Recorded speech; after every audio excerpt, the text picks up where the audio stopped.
When I got out of the military, I had a hard time translating my military experience into the civilian world. I'll be honest with you, if it wasn't for my wife, I probably would have been that homeless or impoverished vet. But it can be easier with the right support. I'm Mark Casper, and I'm the Executive Director of Tech4Troops. In today's world, you have to have a computer to be able to apply for jobs. Our mission is to empower veterans in need with computers and training to get back in the workforce. Here at Tech4Troops, we're here to push you forward to get you back to where you want to be in life. When the veterans come in, I teach them everything you could think of that's done with a computer. I want them to feel that this is a tool that's going to help them get their life back.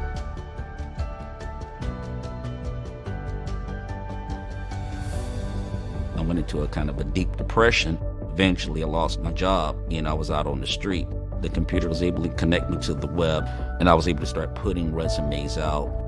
And you have to have these small building blocks to get from point A to point B. I'm not worried about employment anymore. The need is great, and we want to be able to support our veterans across the nation.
Welcome, everyone, to the Tech4Troops Indy 200. I am your host, Rick Souza, and I'm joined here in the booth, in the IWM broadcast booth, with my co-host, John DeRudris. Yeah, Rick, we're here at the good old Indianapolis Motor Speedway, and yes, the classic, not the road course, the classic oval, or I guess rectangle, if you want to say rectangle. But we're here tonight for an 80-lap event here in the Tech4Troops Cup Series. I'm excited because we haven't seen these cars on this track, in this layout, and I hope that the Cup Series goes back to this because the Brickyard was always a good event for the Cup Series. But right now, Rick, it looks like we have all the competitors are qualifying right now, being led by Harley Barletta with a 52.51 going into his second lap. We're looking on board right now with Ryan Pittman. He tags the wall a little bit too aggressive there on corner exit, but probably is going to not have that lap be finished. But Rick, I'm excited for this event. It's going to be great. Looking forward to it as well. It'd be great to see these cars here. And, of course, with this track, it does bring certain caveats. And certainly we want to talk about just what's it going to take to get around this track. Yeah, I mean, it's going to take a lot of skill. It's going to take a lot of skill, Rick, because a lot of these drivers have never driven here before because this is not a track that the Cup Series goes to. Yes, it's not in the officials. That's correct. Exactly. It's not even the officials either. So unless you're running this in hosted sessions or in a league, this is probably the only time you're going to be able to run this race with other drivers. But right now, let's see what we got going on with qualifying. Christopher Howell, your previous Tech4Troops Cup Series champion, is at the top of the board with a 52.41. And you look at Robert Fake right there. He just hit the wall coming out of turn one, and that's something I'm going to talk about a little bit later on when we talk about our keys to the race. But we have about a minute left in qualifying, and right now, Howell is setting the pace. You know, he's looking for his first victory of the season, and name a better place to get his first victory. Oh, absolutely. And plus, you know, he's been kind of like the bridesmaid, but not the bride. So, yeah, you're correct. I mean, he's come very close a lot of times, and you know, previous champion, he knows how to get it done. We know he knows how to get it done. So he's trying to compete with his teammate Joey Doucette right now, who's in third place in the running order as it stands. But Joey Doucette is first in points. I mean, he's won multiple races. He's setting pace for an incredible championship run here early on in the season. And speaking of those championship points, there they are. Joey Doucette is your leader with a just clear lead over Ryan Pittman in second. Harley Barletta is in third with Mike Slatker in fourth. Ian Ogden rounds out the top five, and Mr. Bostic is in sixth. Shootman, Castro, and then there's your previous champion, Christopher Howell, right there in ninth, and then Andrew Surwick in 10th. So, Rick, it's definitely time for Christopher Howell to, you know, be on the prowl and try to get that first dub of the season. absolutely. Yeah, we're looking forward to it, and looks like qualifying has wrapped up. And we'll head over to the starting lineup. Alrighty.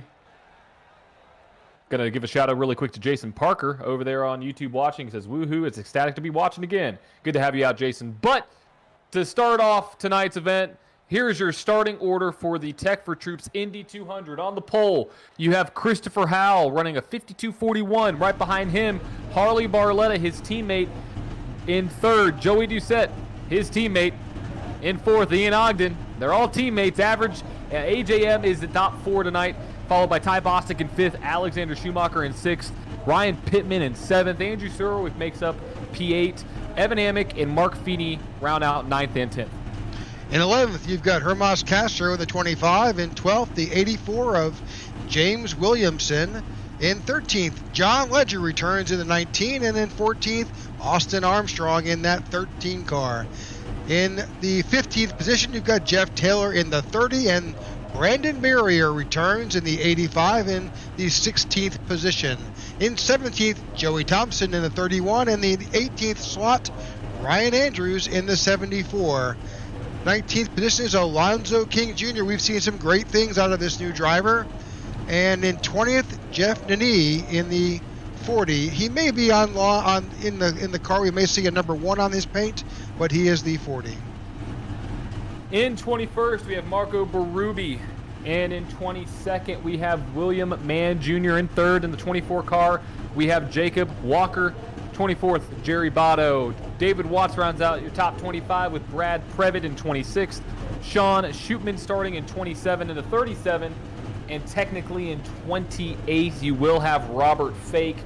29th is Luke Bullard there. And starting in 30th is Pete Woodrum. Elliot Swope and Michael Carpenter will not be competing in tonight's event. But we are off. They're coming right at the cameraman. And we're about to get this event underway. We have some cars that are not moving on the grid, which is not good. Got to get those cars in gear. And looks like we're all ready to roll here for the Tech4Troops Indy 200.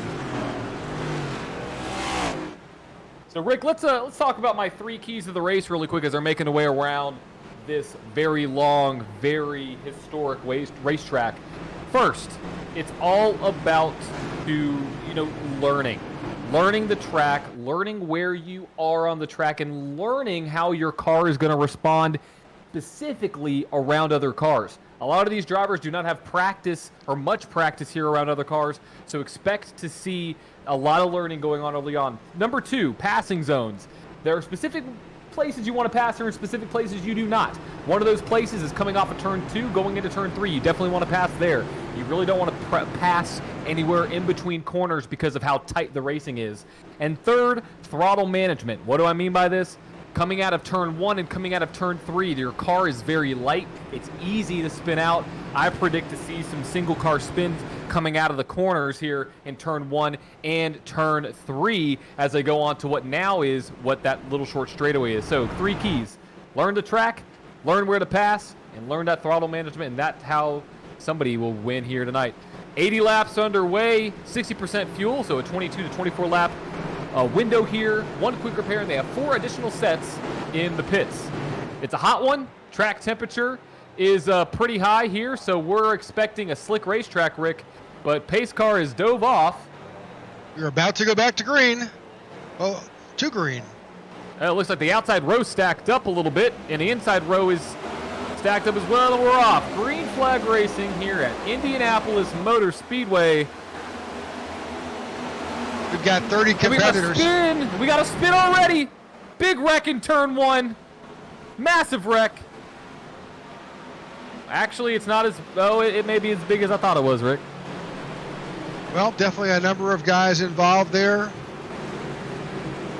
Let's go back and take a look at that. That involved the 21 of Ian Ogden and I believe the 22 of Ty Bostic. Going into turn 1.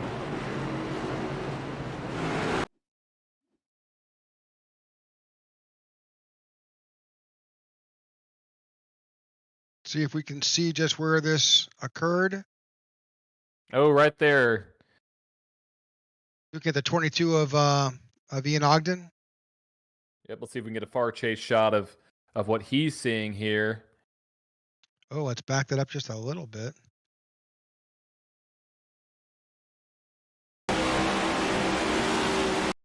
Little tap from the 22 into Bullard. I think that's the 21. Who's the 21? 21 is Ian Ogden. Ian Ogden. Ian Ogden, yeah. Looks like he's got a little bit of a tap from Ty. Yeah, and then clear. Just right here is a terrible place because there's nowhere to go except up the racetrack. So that's going to send the 22 up. There's Andrew Surwick right there making did he get through? Nice move getting through. He did. There's a 22 coming back down, almost tags him, gets into the 77, gets into the 73. There's a 24, the 13. There's a 25 getting into it as well. That is Hermes Castro. And then you have some more drivers coming through the back right there. Looks like they were able to get around. Brad Previtt got around, I think. Oh, no, he tagged the wall and he tagged the right rear of the 21. So already carnage forming here. You know, I mean, that I think was just wrong place at the wrong time for both of those drivers going into one. And we have some takers down pit road, Rick. Yeah, maybe some of those guys that were involved. I'm not sure just what the damage was on some of their cars. But it looks like we've got Evan Amick, who we saw that kind of, I think he got a 4X and certainly damage when he went through. Mark Feeney is involved, and Brandon Berrier, who I think was caught up in it as well, on pit road, along with James Williamson, Brad Previtt, Hermas Castro. Pretty much the guys who were caught a little bit in that incident. Yep, definitely for sure. And that's not what you want to see early on in the race, because it's just, you know, these drivers put in time and effort, and now some of them may have to even use a quick repair on lap 1. You know, so you're playing basically conservative for the rest of the race, Rick. You're just trying to survive at this point. And we got to make note of those drivers that were involved in that. You know, you have the 21, you have the 22 involved in that. You have you have the 25 of Hermas Castro involved. So making note of all these drivers. If something happens later in the race, we may see some of these big name drivers out because they already used their quick repair. Yeah, so you got Ty Bostic, James Williamson, Hermas Castro, Brad Previtt, and Ian Ogden were involved. So, yep, you're looking at 5 cars right there. So three of them have been running consistently up front, and they were the front runners. I mean, you have Ty Bostic right there and Ian Ogden, 2 top drivers that have been very consistent this season so far. So we'll see what that happens as they go into one. The good thing about this track is that it is 2.5 miles around. So getting onto pit road and getting repairs made, you can actually get a fair bit done if it's just basically body work while you're under the caution and not lose a lap. Exactly. But one thing you do want to pay attention to, though, Rick, is pit exit. Pit exit, it's one of the trickiest on the calendar because you want, and you're about to look at it right now as they go into turn 1, it's flat. I mean, this corner is completely flat, and you have to be on that bottom side of the racetrack right there. You see where the cones are.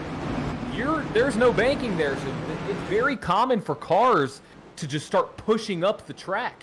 You can't enter in the middle of 1 and 2 either. You have to wait all the way around to the backstretch to be able to enter. So you may see some pit road penalties as well, because technically all this track that we're seeing right there underneath the apron, about to get to the green grass, there it is, that access road, that's all pit road. And if you go off of that, you may be looking at a penalty. So we'll see what happens as this goes on. But it looks like the field is double file, Rick, which means we're going to get a restart here. We are. The lights are off on our pace car, and we will be back to green flag racing.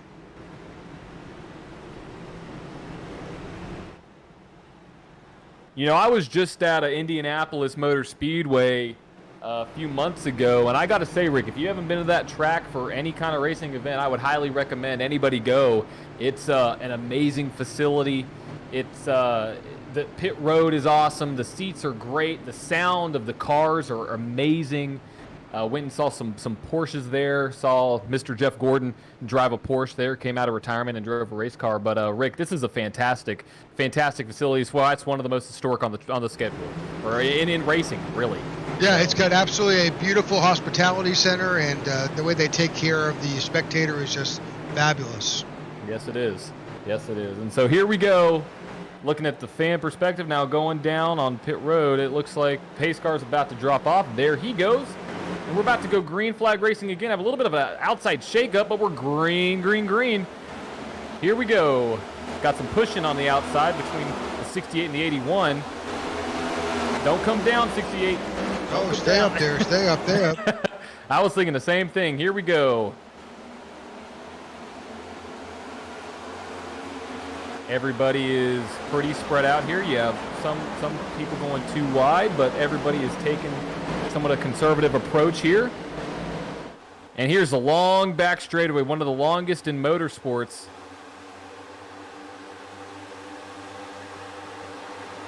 And Rick, they are clocking in at over 192 miles an hour going down into turn 3.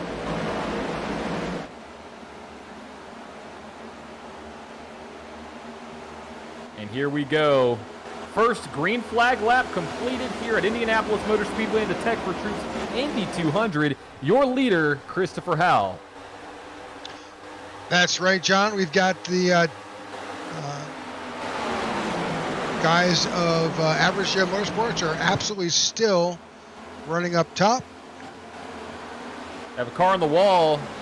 Don't know who that was back there. But we did have a car kind of wall riding. Hope he wasn't trying to pull a Ross Chastain on lap 6. Probably not a good idea. A little bit of a shake up there with Andrew Surwick. That was Armstrong tapping the wall a bit there.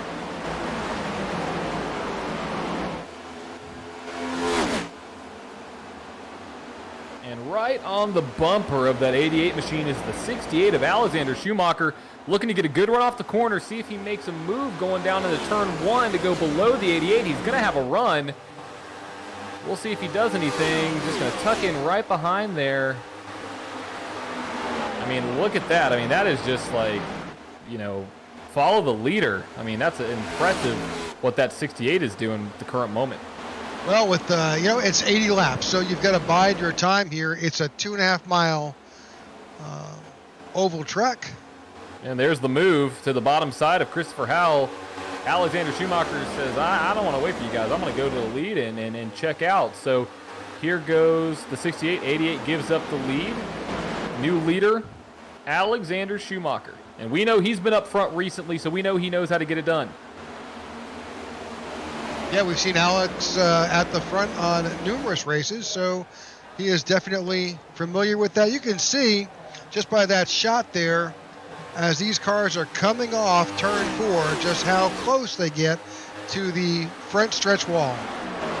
Yeah, and Rick, it's definitely nerve-wracking knowing how fast these guys are going into or coming off the corners, because that wall approaches you very quickly. That's all I got to say with past history there. And you can see right there, these guys getting loose already. Got some pump drafting going on down the back stretch. Between that is the number 80, I believe. Yeah, that's King, Alonzo King. Sure, Rick. Yep. Yeah, he is up 13 spots. He started 19th. He is now up to 6th.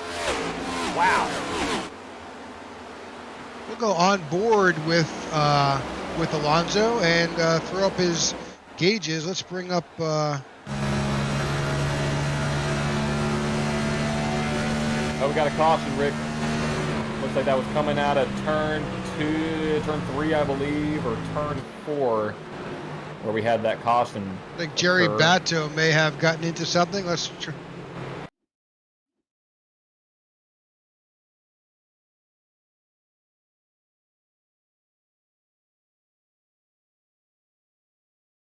Here they all come out of turn 4. Nothing shown there. It happened to happen back behind them. Huh. I believe it happened in 3, possibly. Oh, there we go. Oh, there we go. Let's back that up, see what we see. That's on the backstretch. Couple Oh, of there's cars. the 3 of Luke Bullard. Oh, is that the 21 again? Oh, no, Rick. That's Ian Ogden.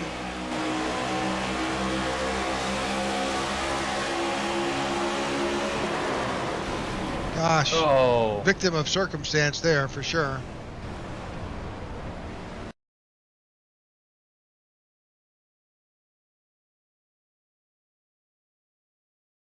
Yeah, I mean, it just the 21 wasn't giving up any room on the bottom, and then the 3 was trying to figure out where to go.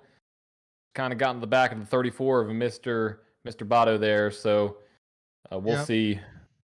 We'll see that collect every day. And right there, Hermes Castro again. I mean, he was very close to that, and I'm worried about Ian Ogden, Rick, because that's his second incident, and it was on the nose. I hope that doesn't damage his race and put him out, because if that's the case, I mean, that is the end of his night, because he's already had to have used that quick repair, I believe. So we'll see what happens there. But talking some fans on the YouTube side of things, Angelin says, "Hey guys, good luck to all the drivers." Hey Angelin, glad to have you along again for another week. Paul Valentine says, "ARC gang strong." Looks like he's cheering on from home. I thought he was in the race. I believe I saw his name, but I guess I didn't. So Paul is tuning in there. And then David Overstreet says, when is the season over? I want to join. Rick, I believe do we have 20 races left in the season? Does that sound correct? I don't know. We'll bring up the schedule while we're waiting here and see what we've got coming up. Gotcha. So David, yeah, we have, we're basically almost a third of the way or a fourth of the way through the season. So we will definitely let you know when that time comes. So we've got 8 races left in the regular season, and then we've got 1, 2, 3, 4, 5, 6, 7 races in the playoffs. Okay, so 15 races. 15 races. So about 15 weeks there, which you're looking at really 3 months. So David, what you can do is you could find us on either Facebook or find us on any of our socials, or even you can reach out and find some of us on iRacing. Really, the main contact is Mr. Elliot Swope. You can reach out to him. And also, you can go to iRacing and to the league and apply to the league as well. That will start the ball rolling too. Exactly. Yeah, that's probably the best way to do it. So look up the Tech4Troops Cup Series, or look up iRacing Warriors Motorsports with a Z, and you'll be able to join there. So another comment, Brandon Barrier Racing, he says, "Glad to be back racing." Sir, I think you're on the track. And there's no texting and driving. Yeah, no texting and driving, Brandon. You know, we have a strict policy here with texting and driving. No, but good to have you back, Brandon. Glad to see you back in the field here tonight. And really quick, haven't done this yet, but want to give a quick shout out to all of our amazing sponsors here. Obviously, our title sponsor, Tech4Troops, joining us this season and for many seasons to come. Go check them out at tech4troops.org. They're an amazing veteran organization, and go learn about what they do there. We also want to give a shout out to Elite Performance Industries, as well as the 1111 Veteran Project, along with U-Haul. So we thank all of our wonderful sponsors here, and we thank everybody for watching at home. All right, so lights are off on top of our pace car. We are on the back stretch, about to come back to the green. This is our second official caution of the event.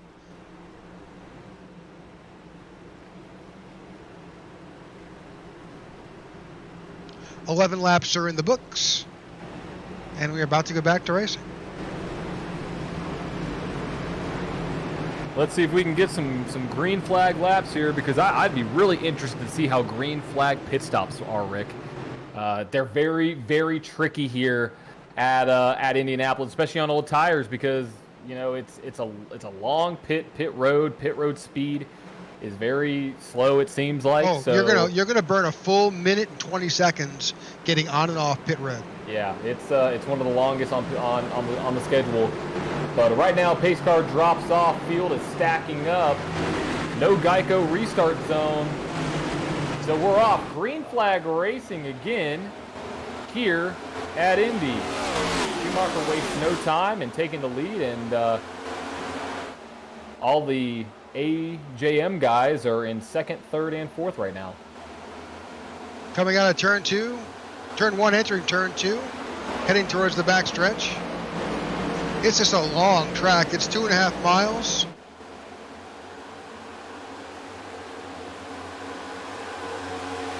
This really is one of those tracks where I expect to see a lot of single file racing, just to, you know, to eat away at the laps. Absolutely. That's one of the major reasons why I said passing zones matter here, because you're single file so often. And really, you have to almost set up your pass almost a lap before you really want to make it, unless the driver in front of you makes a mistake, just because of the way that this track is laid out. Right now, you're seeing some too wide action on the front stretch. See what happens when they go into turn 1 here, side by side, one of the trickiest corners here. Oh, teammates almost get to each other right there between the 8 and the 11. Yeah, Howell and Doucette. You're way too close for comfort on that one there, teammates. Gosh, that was scary. But going back to the passing situation, you really have to set up your passing almost a corner to... Oh, we got a spin! Andrew Serwick is spun into the grass. Third caution out for tonight.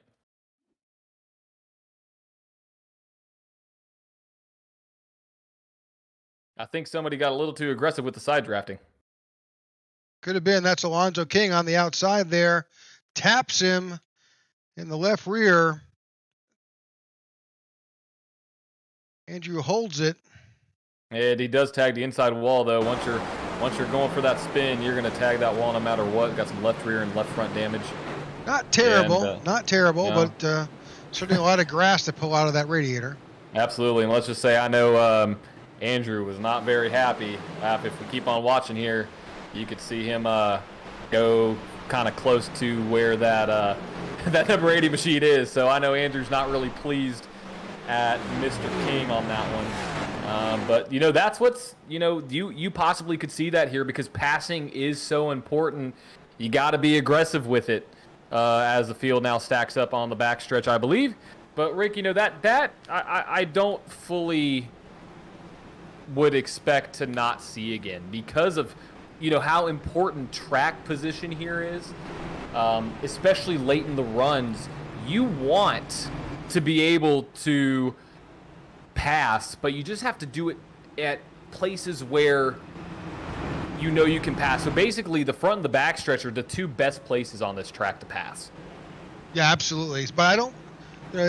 I think it's something that driver has to be aware of. You know, this is not the time or the place to be moving people off with a bumper to the left rear. Just yeah, I agree. There goes one. I believe that was Mr. King that dropped down. You got Jacob Walker going in. Nope, he faked it. You have Ty Bostic. You have Serwick. You have Amick. Got a lot of takers down pit road.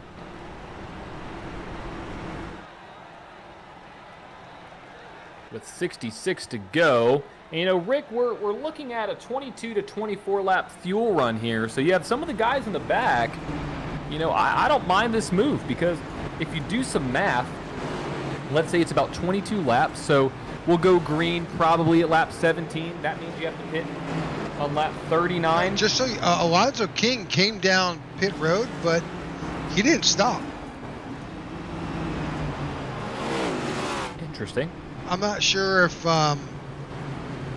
maybe he was assessed the penalty. I'm not sure. We'll have to wait to see what. I don't know. I'll look at something on the I don't see anything from admins. I don't see anything. No radio communication. Interesting.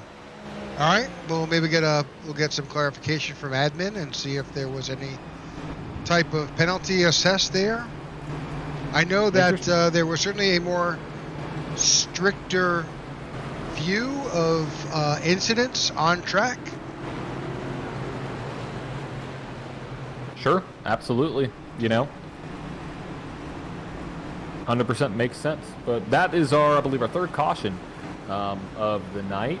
So that puts us almost a fourth of the way through this, fourth of the way through this race. Going back to what I was saying, though, Rick, about pit stops, if you pit now, you have to pit roughly on lap 37. Let's just call it 37. And then you have to come back down on lap 59.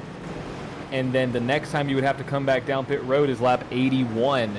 So this is kind of a good time to come down pit road because you are going to put yourself to be just to the good. One lap to the good on that last stint. So I think this is a good move. Everybody who came down pit road, I think it's a good move because they're going to have fresher tires. They're going to be able to make the moves where, let's say this thing stays green, they're going to have the advantage late in the race because they're going to be just to the good. So let's pay attention to those drivers that did come down pit road. You have, I believe, Andrew Surowick, David Watts, a lot of those guys back there. I mean, Alonzo King did come down pit road, but obviously did not see any tires go on. So really the driver I want to pay attention to right now is that 43 machine and see what he's able to do late in the race if we stay caution free. So yep, he'll be at the tail end of the pack. Of course, lights are off on the pace car. We'll be going back to green flag momentarily.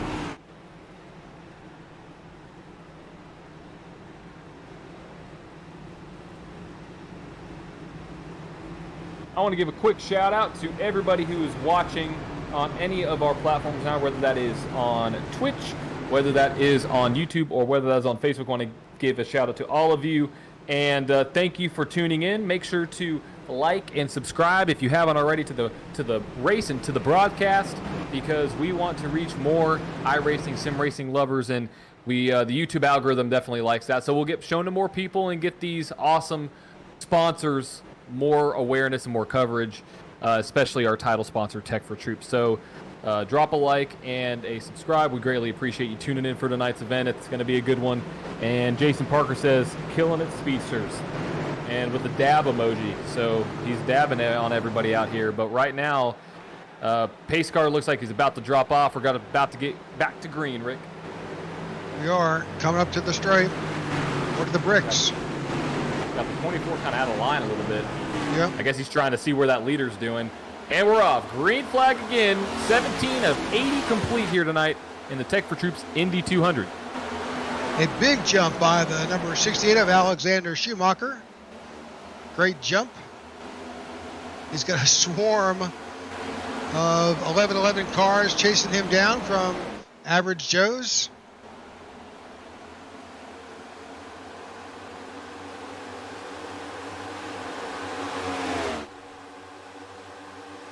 The entire field it's kind of bunched up right now a little bit, depending on how far back you want to go. Yep, 2 and 3 wide on that.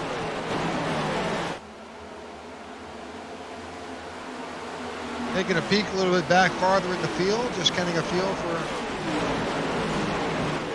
what's happening behind the leaders. And here they come side by side, coming down the front stretch. See if anybody's going to try to make a move. Right now, everybody stays in their line. As we go down into turn 1, there's a move being made. It may be 3 wide. That does not work. That does not work. That does not work. Alrighty. That's the 80 of Alonzo King working his way back up, or trying to. Yeah, 3 wide is not a thing you want to do here at Indy.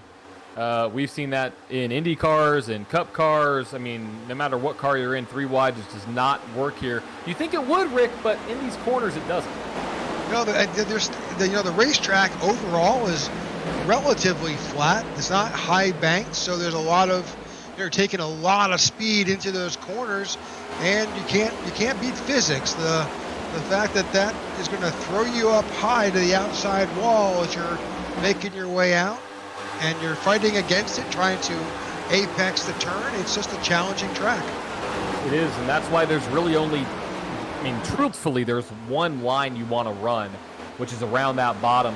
But a little earlier on, you can ride up kind of the middle lane, but you don't want to go anywhere above that middle lane, because once you do that, you're just going to lose all traction and just nothing happening. But right now, Alexander Schumacher up front, but don't look too far back, because you have a little guy. I think his name is Christopher Howell. He may be on the prowl at the current moment to get back to P1 where he started. He is Moyock, right North there. Carolina. He's running in the same tracks as we're seeing Schumacher. He is, and he's gaining on him. That was a great front stretch by that number 88 machine. He's taking a little bit of a higher line into the corner, getting a run off the corner, trying to maximize the straightaway speed here by sacrificing corner entry speed. I really like that move. And he's being very consistent off of corner exit as well. And he's going to get another great run coming down the back stretch, and the draft is only assisting him here, Rick. Oh yeah, 190 plus miles an hour. It's going to allow him to suck up tight to the 68. Of course, as they have their different lines in and out of these corners, it changes a bit, but that should play actually. Hopefully behind Chris Howell is Joey Doucette. He's working hard to get back up onto the bumper, but of course he's got a couple guys behind him. Got the 81 of Harley Barletta and the 08 of Ryan Pittman.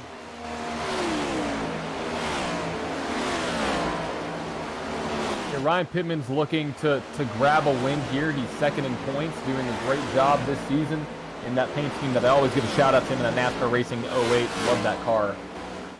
He's doing a great job here. And then let's go a little bit further on back. In P6, you have Ryan Andrews. Sean Shipman is currently now showing in 6th, but he's in a pitched battle right now with that blinking car. Do we have a Ryan Andrews in here? Because it shows Ryan Andrews in P6 on the board. Yeah, There's Ryan Andrews. Yeah, I think he's... Oh, Whoa! ruck in the back. Brendan Barrier, 85. Yep. Sorry, Rick. I was looking at the pylon on my end, and it showed Ryan Andrews, and I was very confused. Brandon Barrier towed to the pits. We'll see what happened. Looks like he just smacked the wall. All right, let's get a far shot of that. We'll run it at regular speed, and of course, this one of the trickiest parts about this track is how you get in and out of these corners. Yes, it is, and we'll see if this is going to play into my key of the race here. Gets a little loose. Yep, overcorrect, smacked that wall. Broke that right front toe link. I mean, that right front tire is completely gone. I think he could have. I just heard his engine expired. His engine did expire, okay, because I was like, I thought he could drive away. But that's Brandon Barrier there. Now, the thing is here, towing takes about 2.5 to 3 minutes, but going around this track under caution takes about 2.5 minutes. So it's definitely going to be interesting to see how many laps he goes down. Right now he's 1 lap down, but Rick, I wouldn't count him out for getting back on the lead lap here with a couple cautions in his favor. Well, absolutely. You've got a lot of time on pit road. You can make a lot of repairs. If he hasn't used his fast repair, then certainly he can get in and out. One of the challenges with utilizing iRacing's fast repair is you have to make that checkbox before you tow. Yep, if you don't, then you're in a rude awakening, because you have to basically wait, essentially, to get that checked. So we'll see what he's able to do. Right now he is showing 1 lap down, but we'll see where Brandon Barrier is after the mixed thing. Right now, 26 cars on the lead lap here in the Tech4Troops Indy 200. We want to thank everybody who is watching at home, whether that's on YouTube, Twitch, and or Facebook. And we may get some not green flag stops. What am I talking about? We're on a caution. We may get some caution stops here. Yeah, pretty much like the entire field. The entire field. Well, the top 10 had not pitted, so we're seeing the entire field come back down pit road, and for the most part, over a third of these guys, this is their first time on pit road. Yep, and not one car. Well, maybe just one. Darn it. I thought it was every car was going to stay out. But everybody came down pit road there on lap 20, technically, Rick, 24, because they crossed the line. There's Ty Bostic going by on the track, but everybody's making their way, getting some fresh tires on the left side, on the right side. We already have some takers off pit road. Alexander Schumacher, did he win the race? I think he did. Well, you still got Andrew Serwick, who's currently, right now, he stayed out. So he moved himself up to, well, so he showed he pitted lap, but he only took fuel. So he came down, topped off his fuel, and that allowed Andrew Serwick in the 43 to come out first. Now the rest of the guys, Schumacher, Howell, Doucette, Barletta, Mann, all came in, took 4 tires and fuel. Well, Rick, this is exactly what I was saying. I think Andrew Serwick was going to be in a great spot. Want to know why? Because he came down pit road that last caution. We didn't have many green flag laps on those tires. So I was predicting once this played out, he was going to be kind of in good shape. And what he does is he puts himself back at the front of the pack compared to back in 15th, 20th spot after that caution. So I literally have his number written down and circled because during that second to last caution, I was like, he's going to have some good long run track position if it holds out. But obviously, coming down pit road, just topping off on fuel, those tires really aren't going to be burned up that much, so it's going to position him in P1. And is that Brandon Berry at the front of the pack? He did, and Brandon was able to get that quick repair taken care of before he towed in and got taken care of. He's back out on the track. He'll get the wave around.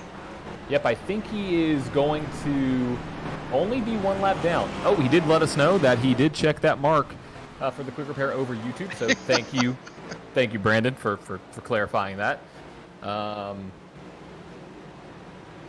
We'll see what he's able to do. I believe he'll still be a lap down from what the tower is showing right now.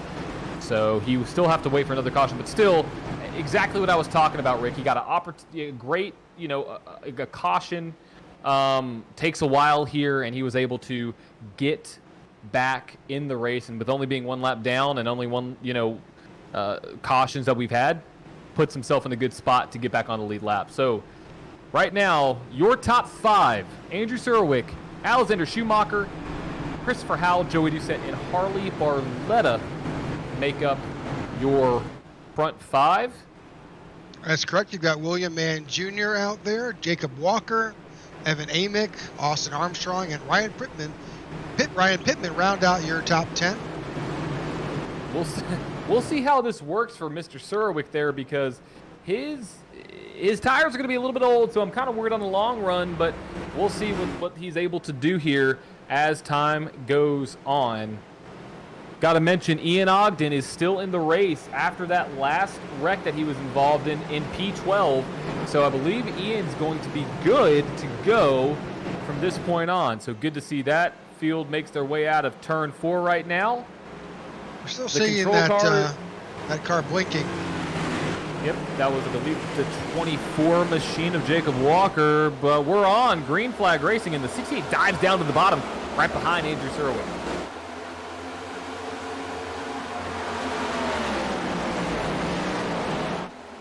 Got to remember, everybody is on fresh tires except for that number 43 machine. So we'll see how this plays out. Yeah, I'm not sure exactly how old his tires are, but they certainly are not as fresh. Oh, 24 wrecks out of turn 2. Big wreck involved. 4, 5, 6 cars. Hold the brake, hold the brake, hold the brake, hold the brake, hold the brake. Oh, goodness. Oh, it's Ryan Pittman right there. His right front toe link completely broken. We got to go back and see what happened to that 24 machine because he violently hit that outside wall.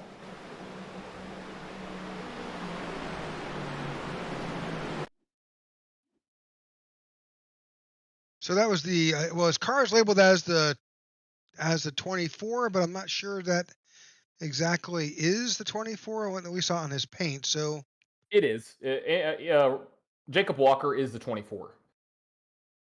The Gordon throwback scheme. Yep. Okay.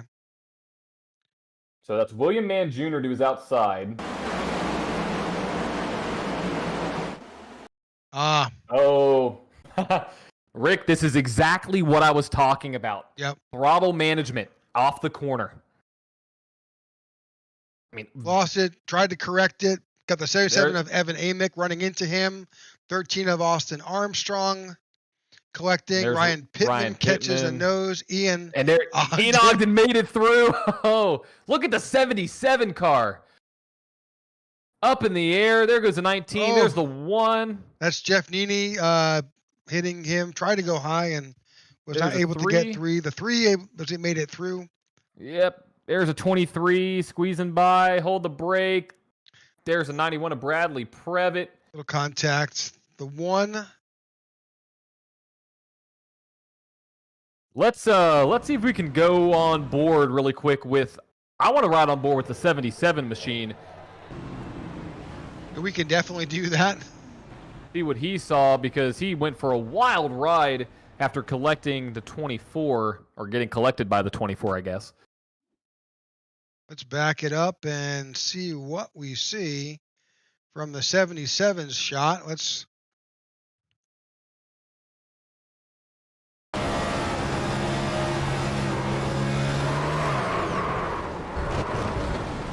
Violent hit into that inside wall that almost flipped the car over. Yeah, almost flipped the car over. And now he's facing the wrong way. I mean, this is one of the scariest places to be. Going the wrong way, a car's approaching you at somewhat high rates of speed. It looks like he may have a transmission issue. He's not able to get moving, but what a shame. What a shame. But, Rick, what that's going to do is that's going to put the 85. There he goes. Lucky dog goes out to Brandon Barrier. Yep, he'll be the 23rd car on the lead lap. And he gets his lap back. All right, that's 28 laps in the books. Why don't we take this opportunity to break for a commercial? We will be back in a few moments. When veterans get out of the military, a lot of them don't know how to translate their skill sets into the civilian world, and they lapse into poverty or into homelessness. But it can be easier with the right support. At Tech4Troops, our mission is to empower veterans in need with computers to get back in the workforce. We wanted to support our veterans across the nation.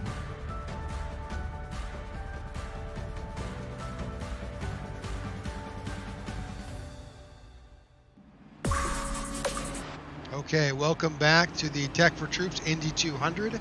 I'm Rick Souza, and I'm here in the booth with John DeRugis. We're with the IWM Broadcast Network. We're really thankful that you are able to join us tonight.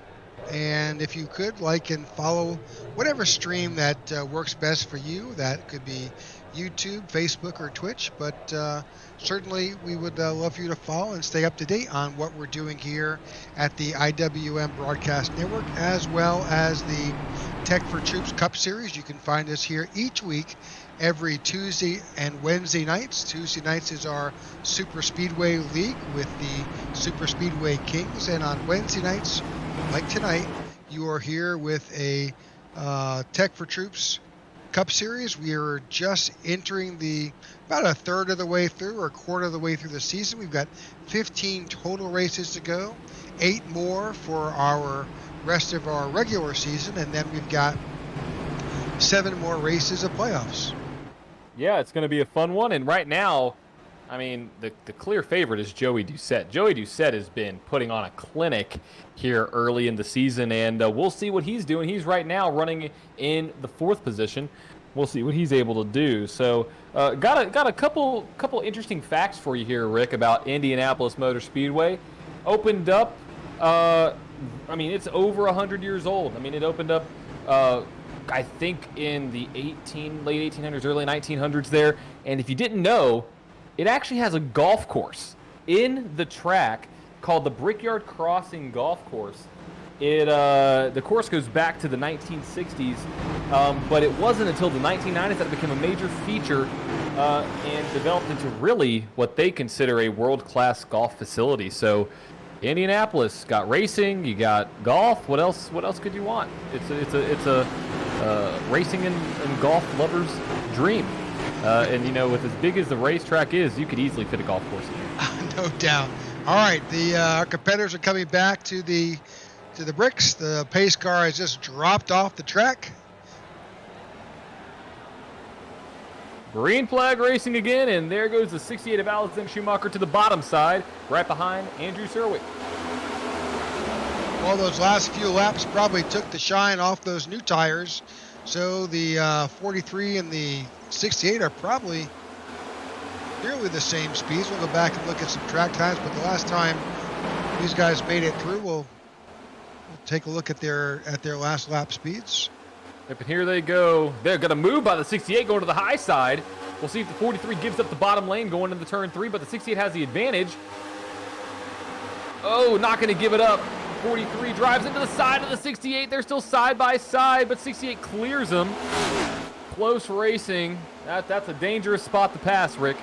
Absolutely, and I think you're about to see Joey Doucette has moved up and passed his teammate of Christopher Howell into third position. And William Mann has made it up 17 spots up to 5th place. He's doing a great job here early on.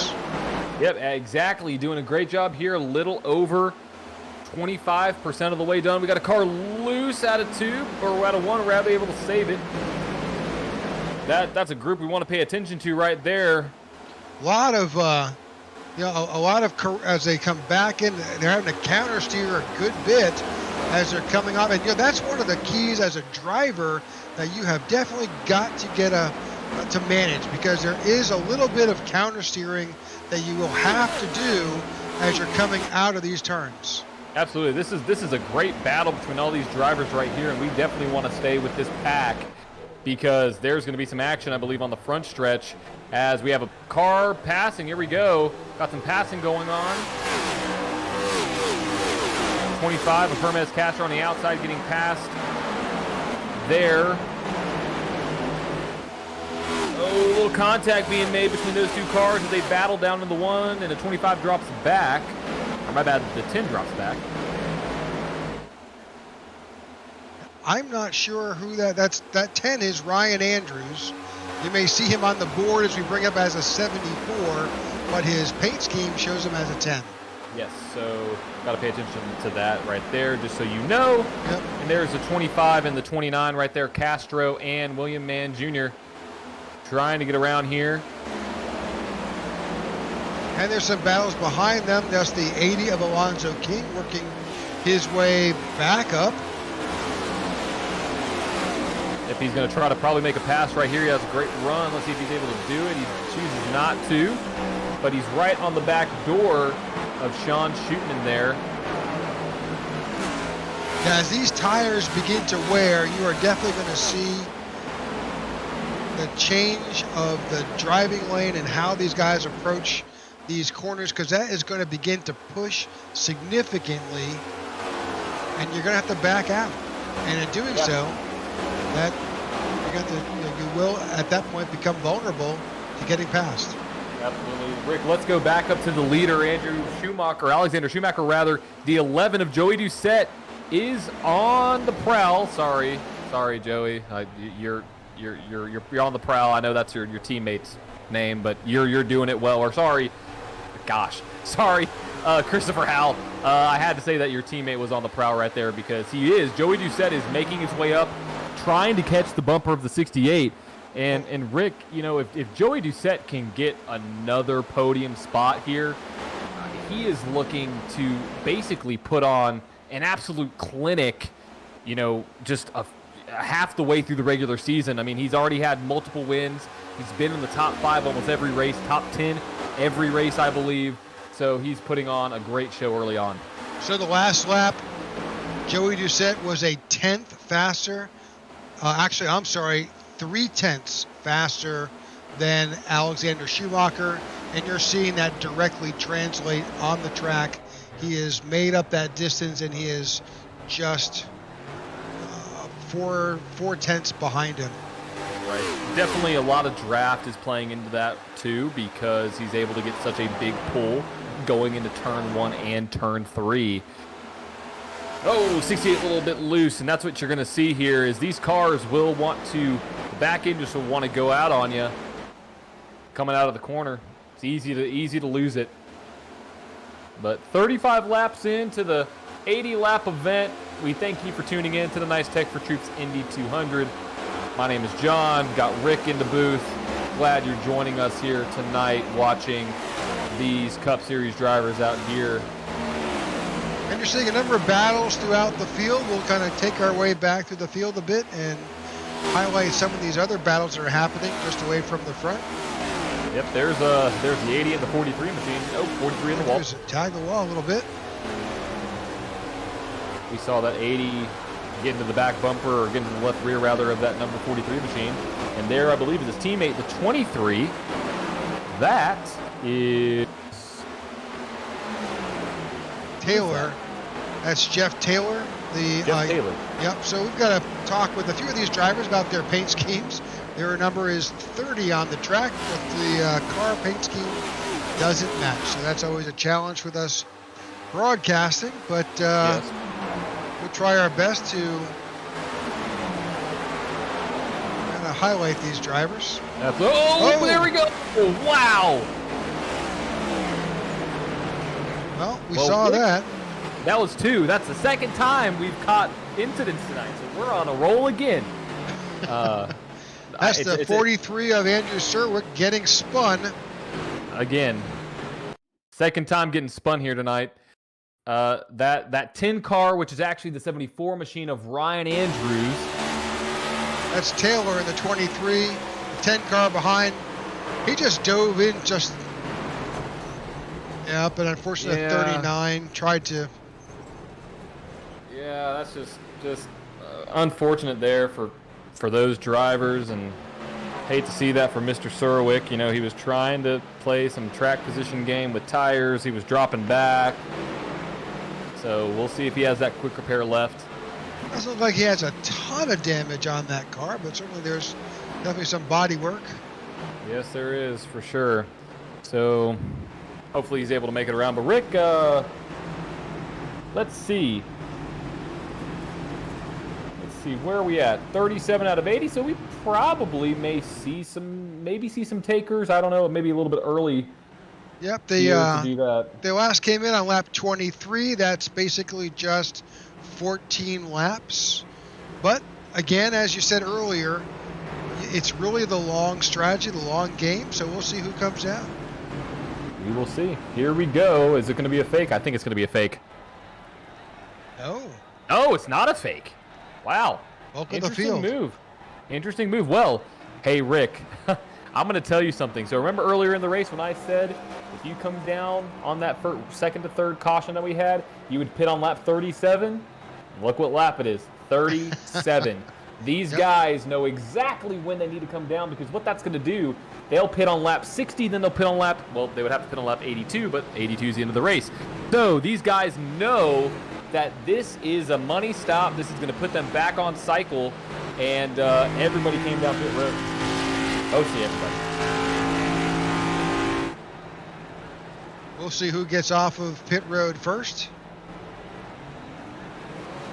Oh, that's Joey Doucette who muscled his way out.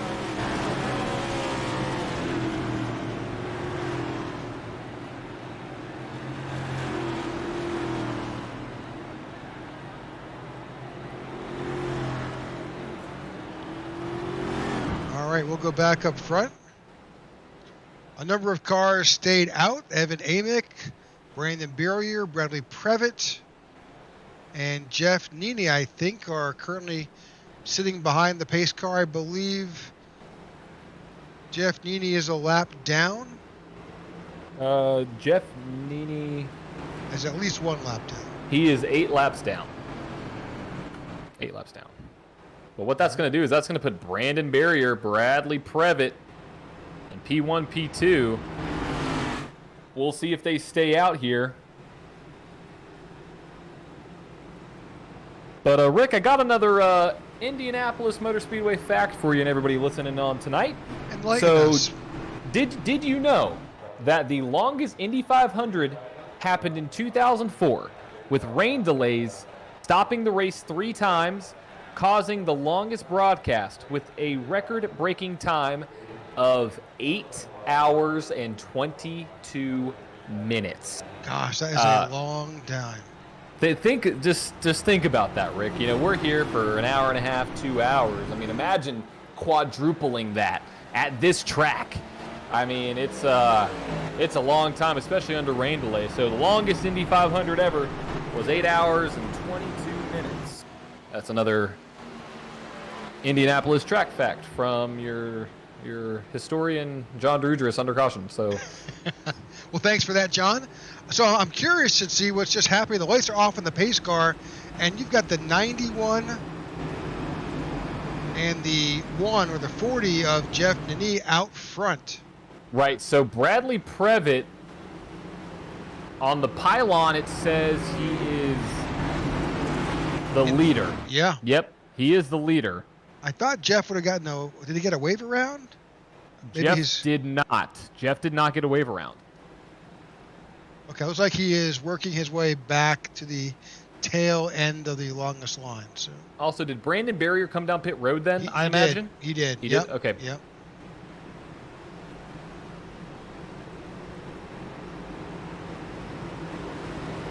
All right, so interesting. Brad Previtt did come down pit road last on lap 27. Everybody on the track out there is, for the most part, is pitted on lap 37 with fresh tires. Yep, I think we'll see how that plays. I mean, go off cycle, see what happens. Jason Parker out there says he's seeing a lot of technical driving. I agree, a lot of technical driving going on. And that pace car makes a hard left technical turn down pit road with Bradley Previtt, your new leader here tonight. Waiting for the green flag, waiting for the green flag, waiting for the green flag. And he's off. Green flag racing. Bradley Previtt, I believe, Rick, leads some of his first laps of the season. Yep, we've got Joey Doucette and the 68 of Alexander Schumacher on the outside, hunting him down. Oh, but we got a wreck on the out of 2. Car down on the below the apron. That's a 3 of Luke Bullard there. Should stay green because it's on the apron. All right, we are still green. Oh, we have a action up front, Rick.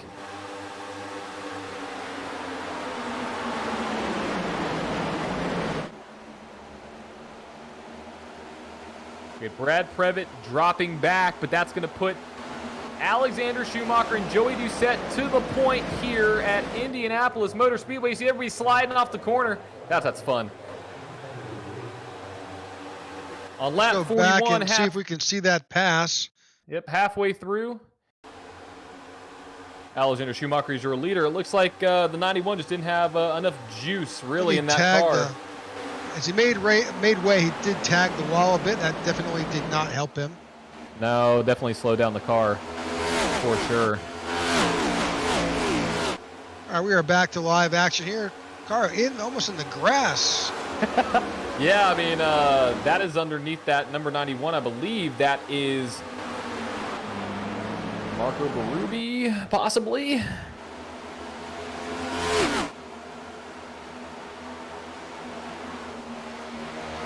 Right now, out front, Alexander Schumacher. Don't look too far back. Here comes Joey Doucette to the bottom side, making a run.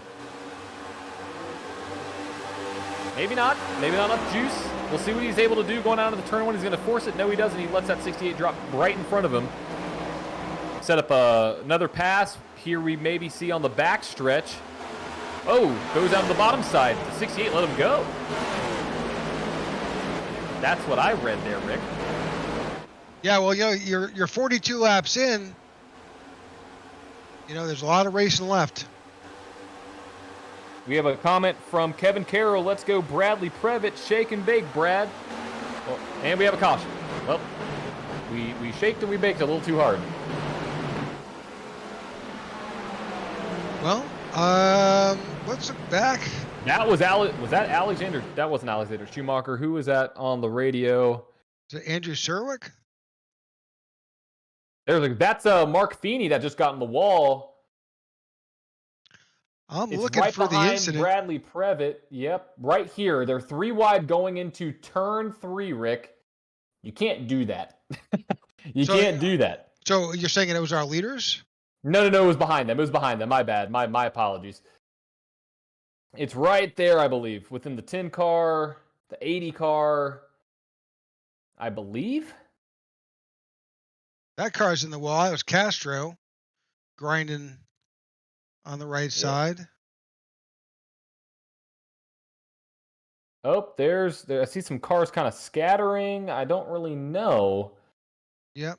Was it John Ledger, the 19? Doesn't look to be. So we're not quite sure why that caution flag came out. We'll try to go back and see if we got another shot of it. Sure. See if we see it anywhere.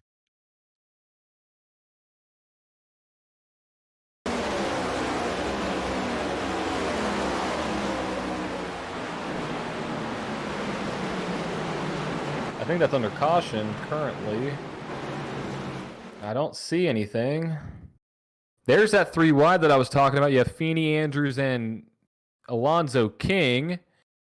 There's a 99 as well of Marco Berube and the 91 of Bradley Previtt. Dangerous.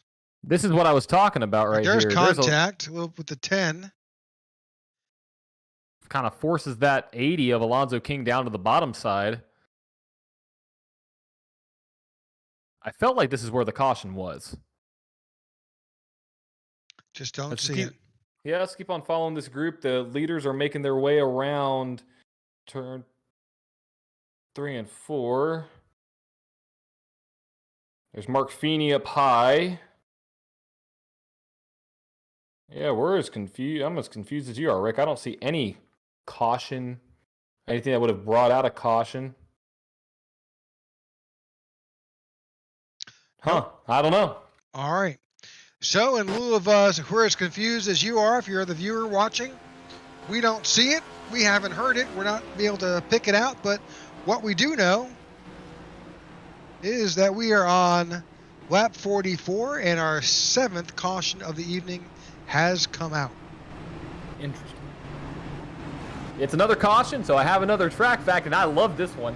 So, Rick, did you know if all of the Indy 500 hot dogs and bratwurst sold on race day were placed end to end, they would circle the oval more than 3 times? That is a lot of pork. That is a lot of pork. Think about that. That is 2.5, 5. That's 7.5 miles of pork there, Rick. 7.5 miles. That's a lot of dogs. All right. Thank you for joining the Tech4Troops Indy 200. We are currently under caution on lap 44 of our scheduled 80 here. Again, we'd like to take this opportunity to thank our sponsors, Tech4Troops, fabulous organization that provides technology and training for our veterans, as well as the 1111 Project, another veteran organization, U-Haul, and Elite Performance Industries, which provides setups and configurations to the league here that puts this together. If you haven't already, go check out tech4troops.org and go see exactly what they're about. Like you said, Rick, great organization over there. And so happy and proud to have them on board with us here in the Tech4Troops Cup Series. And we want to thank everybody over there for what they do. So right now, Rick, we're just over halfway. 35 to go out of a scheduled 80 here tonight. So now we're talking strategy. And, well, you know what? It's been I'll take that back. It's really hard to talk strategy when you've got 7 cautions to deal with. It's not like you've got these extended long green flag runs. You've had them broken up, which means any advantage you've gotten out front has been mitigated by these cautions, which causes the field to bunch up. Yeah, and right now, this is where you'll see some of these guys get a little bit antsy because let's think about this. They just pit on lap 37, didn't get many green flag laps. There's only 35 laps left in this race, Rick, so you could come down pit road here in about 12 to 13 laps and push it to the end. So you may see some guys try to short pit and potentially get in front of everybody when everybody else comes down pit road. So we'll see what happens. But right now, Joey Doucette, your points leader, out front here in the Tech4Troops Indy 200. Pace car's making their way off. Field stacks up and we're off to racing again. Green flag racing here at the Brickyard.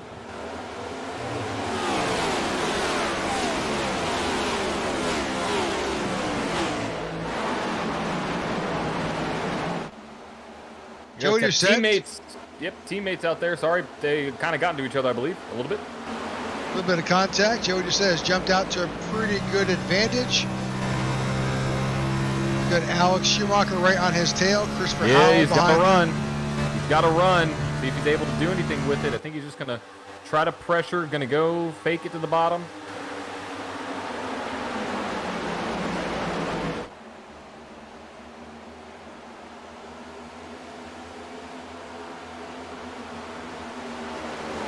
Hoping after all these laps we get a good green flag run in here and really see what these guys can do with green flag stops. If there's the move, Alexander Schumacher to the bottom of Joey Doucette. Your front 2 leaders here tonight going to go side by side into the 1. Joey Doucette gives him that advantage. Here comes the 11 back to the bottom, though. He's going to have that run. He's going to try to set him up. Going to go to the high side. No, he's going to set him up on the backstretch, Rick. I expect a big run by the 11 here. Crossover move, I think. Maybe? No. Is he going to have a run?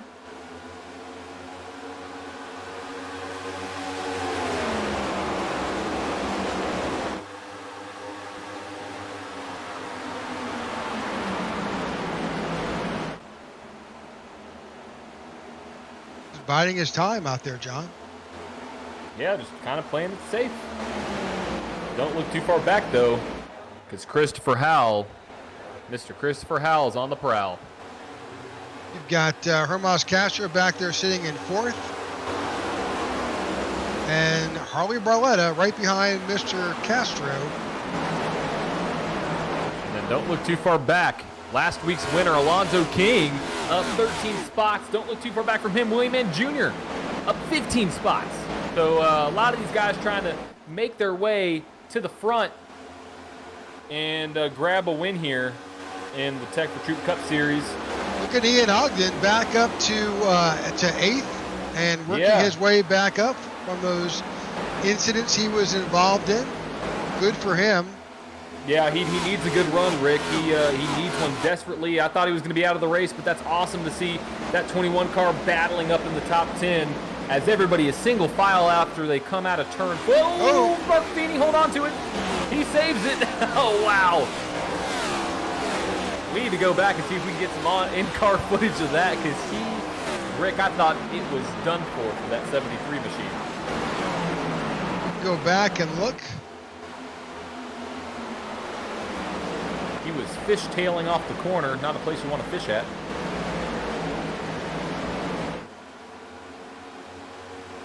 That certainly did not help his tires. No, it did not. Those rear tires are screaming to get off of that number 73 machine.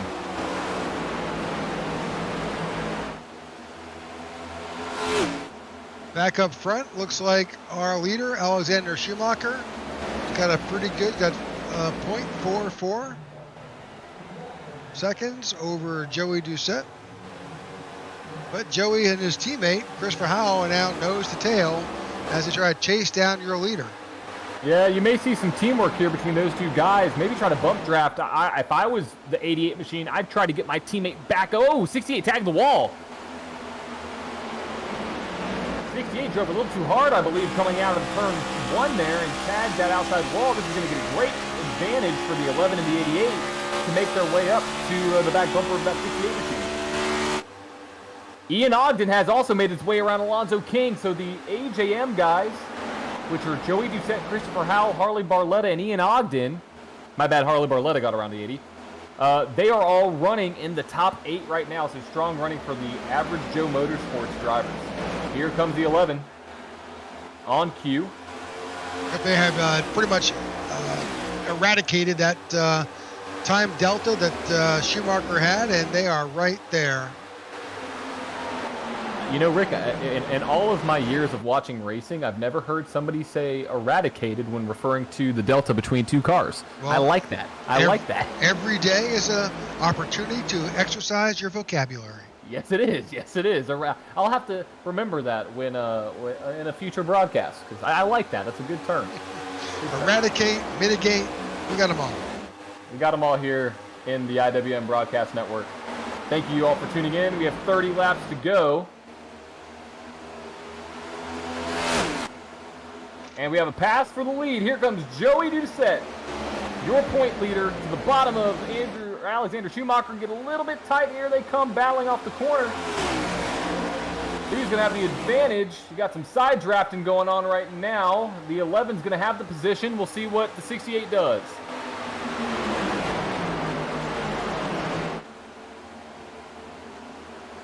With that earlier incident and contact with the wall, I'm not sure just how much protecting he can do. I don't know either, because here comes the 88. The 88's going to have a run. Oh, 88 has a run from the 25 of Hermaz Castro. Here comes the 25 to the outside of the 88. I think the 25 is going to kind of be out to dry unless he can squeeze in between. Oh, 68 blocks the high side. Here comes the 88 back again, but the 25 is going to have a run out of turn 3. But they're both getting stalled out by that 68 machine. The 68's doing what you see at super speedways. Oh, 88. A little bit of contact. And they're still battling side by side. Still not clear, still not clear, still not clear. Oh, contact. That 25 wanted to drop down desperately to get in front of the 88 machine, but 88 wasn't going to let him. Christopher Howell was like, nah, not today. You've already got your race win. I want to come up and get there, and get mine. But it looks like the 25 is just too strong off the corner. Clears the 88 machine. So Hermaz Castro up to P3 now. Hermaz Castro has made his way all the way up from 11th up to 3rd. Joey Doucette continues to show us the way around. He's got on his tail Alexander Schumacher, and as we're just showing you, Hermaz Castro. This lead pack has jumped out to nearly a second and a half lead over the next group of guys. That's led by Harley Barletta, William Mann. Got Ian Ogden now up to 7th, and the 80 of Alonzo King right there. I mean, what a race by Ian Ogden. Gonna give a shout out to him for staying in it, being in multiple different accidents, getting into one on lap 1. I mean, shout out to him for keeping up. He may get passed right here by Mr. King, because King has a heck of a run.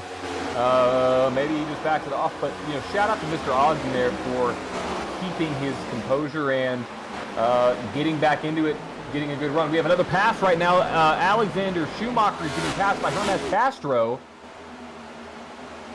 And then if the 68 doesn't be careful, the 88's going to be right there on the bumper. 68 does drop down. A little bit of contact, I think, with Christopher Howell on the wall. Yep, there was just slight contact with 26 laps to go. John, we're going to take this quick opportunity for a side-by-side. You won't miss a bit of the action, but a short commercial break. When veterans get out of the military, a lot of them don't know how to translate their skill sets into the civilian world, and they lapse into poverty or into homelessness. But it can be easier with the right support. At Tech4Troops, our mission is to empower veterans in need with computers and training to get back in the workforce. We want to be able to support our veterans across the nation.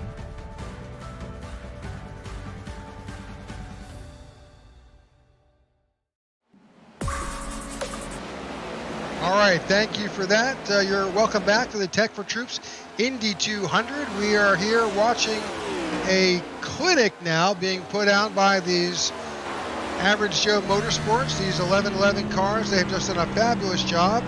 Joey Doucette is currently showing in first. He has got Hermas Castro behind him, Christopher Howell, his teammate, behind Hermas Castro, Alexander Schumacher in fourth, and Harley Barletta, another 1111 driver, showing in fifth.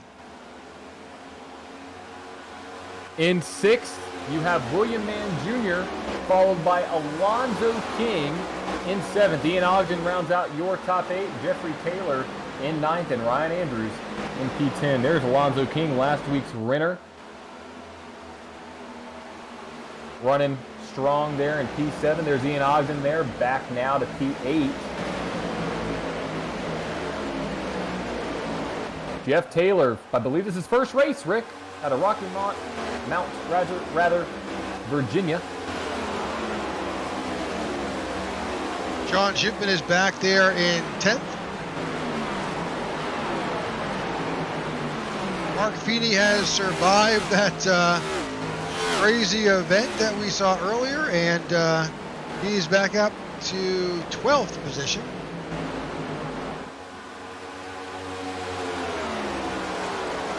Luke Bullard is in 13th in that number 3. Different paint this week. We've seen him in the Sundrop 3 in previous races. Robert Fake in the 72. 73, hard into the outside wall.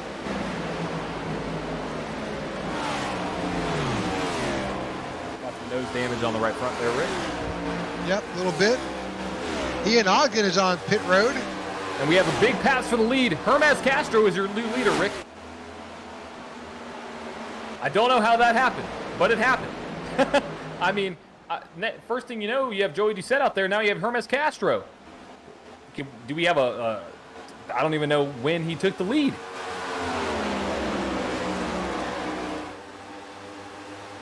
Well, we're looking back.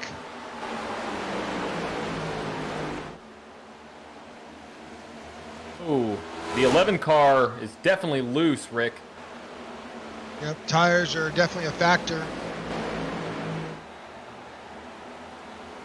And here comes 68 of Andrew Surwick. Or my bad, Alexander Schumacher, rather. Here's that pass.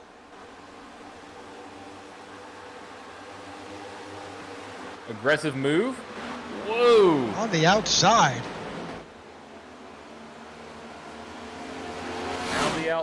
Round the outside goes Hermas Castro to the point.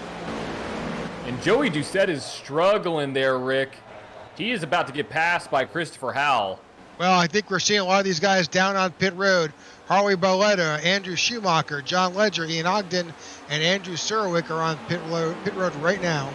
Yep, Alexander Schumacher is definitely on pit road, and this is the time where I literally got it marked down here. Lap 57 to 59 is that window. So if you're pitting now, you are hoping that you may get a little bit of a prayer, because it's 22 to 24 laps on the tank. So you're putting it right in the middle of that, so you got to be careful.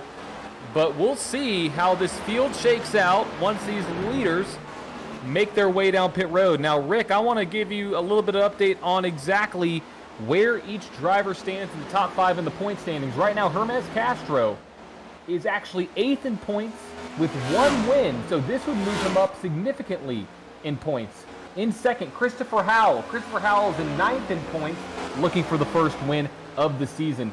Joey Doucette in P3. He is your race. He's won the most races this year.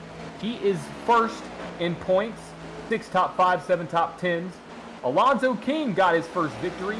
He is looking to potentially make his way into the playoffs per races attempt on that one. And in fifth, you have William Mann Jr. trying to do the same thing there, Rick. So right now, Christopher Howell in P2, he does not want to see the 25 win. Nope, that's the last thing he's looking for. He's got to get out there himself. He is currently in second right now with his teammate Joey Doucette. Now these guys all pretty much the top 12 pitted last on lap 37. Wow. Yeah, these guys definitely need to come down pit road sometime soon. I'm saying we should see them within the next 1 or 2 laps. They have to, yeah, they have to come down pit road at some point. But I do like the move here, staying out just a little bit longer, because it's going to help out two things. You're not going to be pressed for gas. There comes Joey Doucette. And then you're not going to be pressed for tires. He's smoking it up. Oh, be careful. That pit road entry is definitely busy this time, as we got multiple drivers on pit road. There's Alonzo King. There is Joey Doucette. There is the 74 car of Ryan Andrews. Jeffrey Taylor's on pit road. You have Ryan Pittman, Luke Bullard, Ty Bostic, Marco Berube, Jerry Batto. I mean, Ty Bostic's not in the race. My apologies. It was the other orange car. All right. Now that car in front of Hermas Castro is the 37 of Sean Schupman. He is the last car on the lead lap. He is hoping right now that Hermas Castro is going in the pits, and he is. Hermas Castro coming in hot, Rick, though. Christopher Howell behind him. Yep, that is the chase. And the chase is on between the 25 and the 88 pit road speed here is 60 miles an hour. So that better be careful there, guys. You don't want to go above, because right now, oh, caution, caution. Oh, no. Okay, so just drive through. Just keep on going, guys. Go. Just keep going. Oh, and is Christopher Howell going to keep going? He does. Oh, he pulls this. That's a smart move. That is a smart move, Rick. Will he stay on the lead lap? He should. Because he didn't get passed. I don't think he got passed by the leader, did he? No, I don't think so.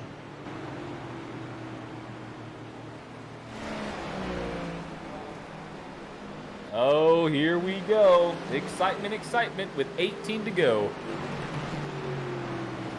Let's see, any word on what that last caution was, Rick? Ryan Andrews may have gone off the track. Let's try to see what we see here.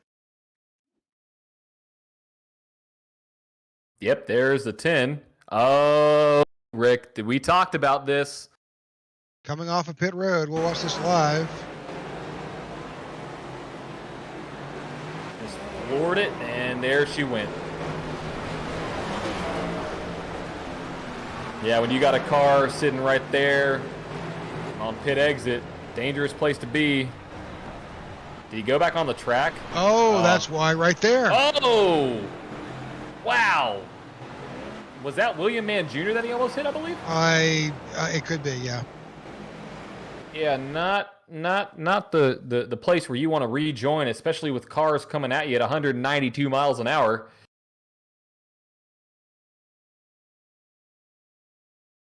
Yeah, that was William Mann Jr. Wow. Oh, he tagged the wall too because of that. That's, you know, I bet his spotter is just screaming right now. Well, we are in our 8th caution of the night. 17 laps to go here at Indy. It has been eventful, to say the least. It has, and right now this is going to completely shake up the running order. Because you have drivers that need to come down pit road. You need drivers that are going to be stacked up in the back. I mean, it's going to be a wild race to the finish, and everybody should be good to go on fuel. Should be good to go. There's Mr. Howell. Yep, he made his, got his pit stop in. I'm sure he was running on fumes at that point. You know he was. Hermas Castro is still showing, even with that caution, he is back up. I think because that caution was so late in developing that he may have been okay. They're still showing him in P1. Interesting. Well, we'll see how the scoring pylons work their way out. You never know till we know. So Well, 17 laps to go. We'll probably get the green flag at about 15 laps to go. Hopefully all these drivers have gotten in their pit stops. Basically looking at the information from our pit reporter, everybody has made a pit around lap 58, 60, 61. So pretty much with the exception of maybe Andrew Serwick, and he's out there trying to get his lap back. He may get the wave around. We'll see. Well, no, he's 4 laps down. So, well, maybe he'll get a lap back.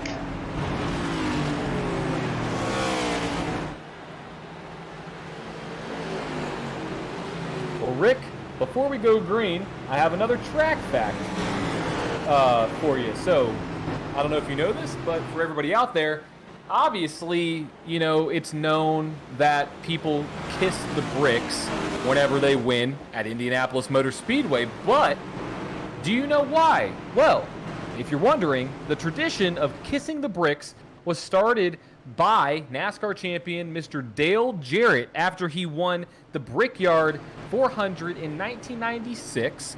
Him and his crew chief, Todd Parrott, decided to walk out to the start-finish line, kneel down, and kiss the yard of bricks to pay tribute to the history of the Speedway. That is what started the kissing of the bricks. Very interesting fact. The more you know. The more you know. The more you know. Well, it's like the field is forming back up.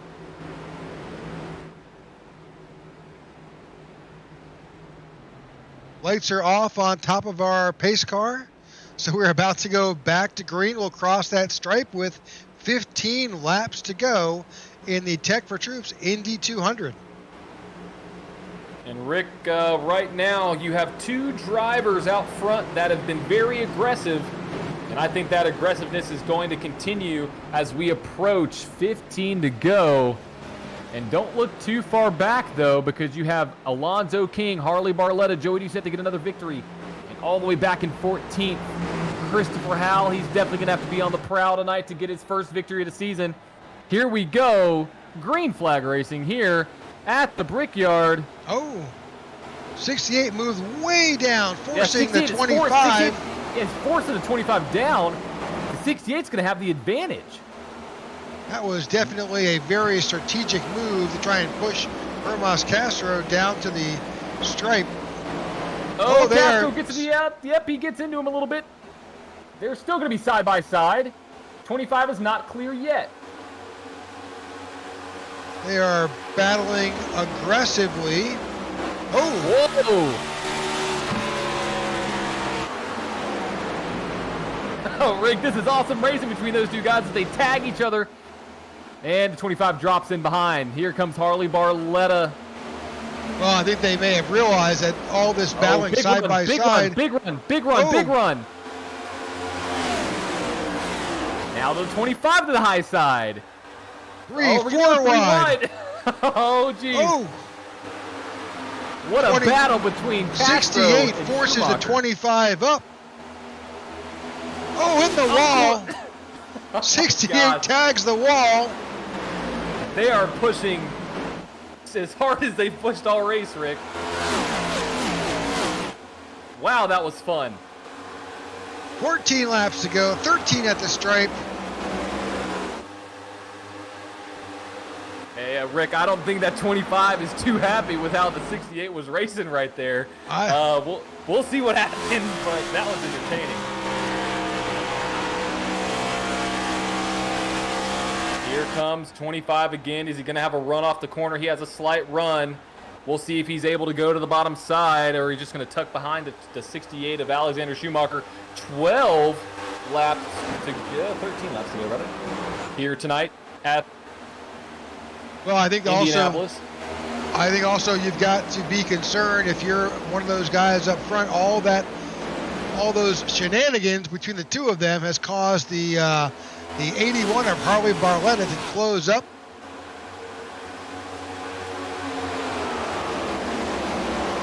Yep. Retro Wave Dave says, come on, Christopher Howell, get your butt in gear. Well, Christopher Howell is actually all the way back in 19th now, Rick. Last car in the lead lap. Interesting. And then Bobby Gibson says, Bobby G is in Las Vegas today. I want to wish my teammates at Southern Knee Motorsports good luck.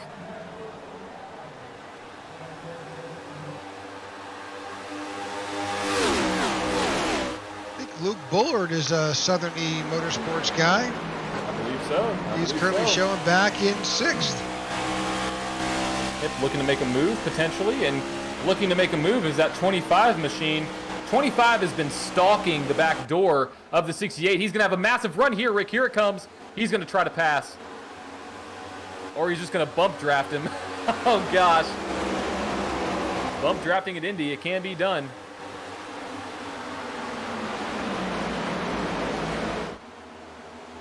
You know, a lot of these guys in this league, a number of guys in this league also run the Indy cars, so they may have had a lot of experience at this track in other cars.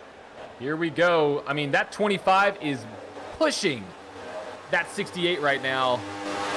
Don't look too far back. Alonzo King is now up to 3rd. He just passed Harley Barletta. Yep, Alonzo King got it done last week. Let's see if he can make it back-to-back. 68's in the wall again. We've seen that multiple times from Alexander Schumacher. He tagged the outside wall coming out of turn 1.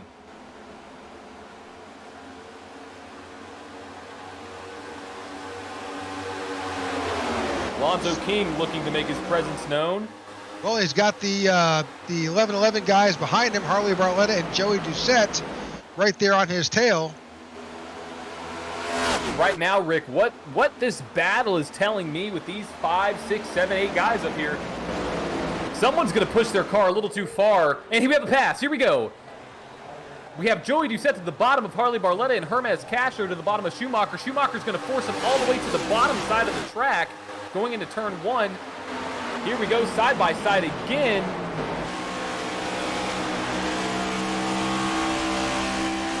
Schumacher takes the lead. That's going to open up the door for Alonzo King. And we have another run by the 25. Here he comes down the back. Going to get that big run. Let's see if he makes a move. Alonzo King has closed. He is just 0.2 of a second behind that leader. You can see them right there, lined up nose to tail. 1, 2, 3. Schumacher, Castro, and King with 10 laps to go here at Indy. You know, King probably has the best tires out of these front two, because these front two have been pushing it hard. Oh! Wow! What a move! Hermes Castro to the lead. Alexander Schumacher loose out of turn 4. 25 to the point with 9 to go. You are seeing some battling going on amongst these drivers. Oh, Alonzo King got loose out of the corner. That's going to put Joey Doucette to the outside. He's now in P3. Oh, how the turntable. Look how far he's being pushed down. Castro is in the grass. And he's checking out, Rick. That was Pete Woodrum we saw go all the way down there to the grass as well. Back up to the front. Castro has got a huge gap now. I guess that little bit of grass helped him. I mean, can the grass cool your tires off? I mean, I don't know. And here we go. You're going to see this big sweeping motion between the 25 and the follow guys behind him, trying to break that draft. I mean, look at him. He's all the way to the bottom side of this track. Going to sling it back up to the top and then back down to the bottom in turn 1. This is very reminiscent of what you would see that day in May with IndyCar. Oh, yes, it is. I mean, in these cars, it's very relevant here, too. Just the way that the aero package is. But, Rick, look at what Castro has been able to do. Putting now almost a full second on him and Schumacher and Doucette in third. Hermes Castro is putting on a clinic with 8 to go, coming to 7 to go. You know, barring any cautions, Rick, Castro is putting himself in a position to grab his second victory of the season. John, we're going to go side by side with the commercial. Don't go anywhere. You won't miss a single thing. Hang on tight. We're coming to the end of this event. When veterans get out of the military, a lot of them don't know how to translate their skill sets into the civilian world, and they lapse into poverty or into homelessness. But it can be easier with the right support. At Tech4Troops, our mission is to empower veterans in need with computers and training to get back in the workforce. We want to be able to support our veterans across the nation. Hello, my name is Amanda, and I support Tech4Troops.